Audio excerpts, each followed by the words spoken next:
Appartenant à une des plus illustres familles d'Athènes, Aristoclès fut rapidement surnommé Platon du fait de la largeur de ses épaules. Il fut l'élève et même l'ami de Socrate. Son œuvre est composée presque exclusivement de dialogues. Écoutons Platon philosopher. Mourir n'est pas mourir, mes amis, c'est changer. La vie est le combat, ma mort est la victoire, et cet heureux trépas des faibles redoutés n'est qu'un enfantement à l'immortalité. Les maux du corps sont les maux de l'âme.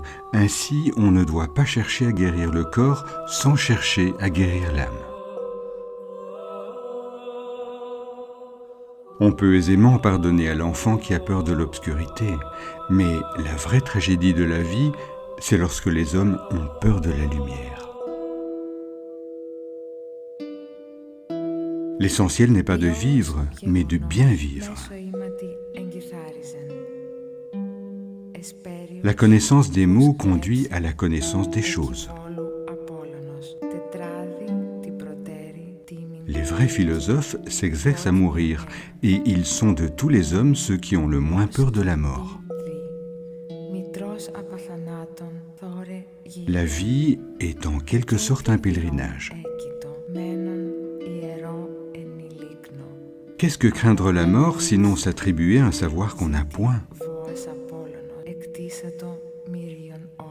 Tout ce qui vit provient de tout ce qui est mort. On peut en savoir plus sur quelqu'un en 1 heure de jeu qu'en 1 année de conversation. Si on veut connaître un peuple, il faut écouter sa musique.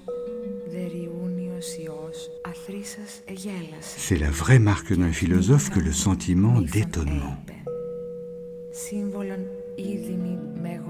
Celui dont l'âme est heureuse ne ressent pas le poids des ans. Si l'on interroge bien les hommes en posant bien les questions, ils découvrent d'eux-mêmes la vérité sur chaque chose. Fais preuve de gentillesse envers tous ceux que tu rencontres. Leur combat est peut-être plus dur que le tien. La plus grande victoire, c'est la victoire sur soi. On trouve un héros parmi 100 hommes, un sage parmi 1000 hommes, mais vous ne trouverez pas d'homme accompli même parmi une centaine de milliers d'hommes. La musique donne une âme à nos cœurs et des ailes à la pensée. Ceux qui sont en mesure de voir au-delà des ombres et des mensonges de leur culture ne seront jamais compris et encore moins crus par les masses.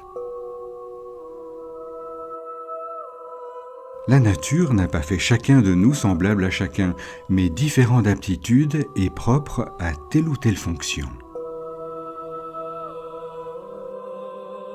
L'homme est le seul des animaux à croire à des dieux.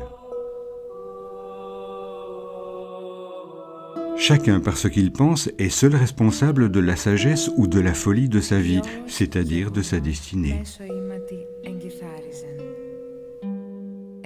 L'homme libre ne doit rien apprendre en esclave. En effet, les leçons qu'on fait entrer de force dans l'âme n'y demeurent point. Ainsi donc, n'use pas de violence dans l'éducation des enfants, mais fais en sorte qu'ils s'instruisent en jouant. Tu pourras par là mieux discerner les dispositions naturelles de chacun. Les yeux de l'esprit ne commencent à être perçants que quand ceux du corps commencent à baisser. La vie est un court exil. L'âme ne résonne jamais mieux que quand elle s'isole le plus complètement en elle-même, en envoyant promener le corps. Ce que je sais, c'est que je ne sais rien. Δεριούνιος Υιός αθρίσας εγέλασε και αυτήκα μύθον έιπε. Σύμβολον είδημη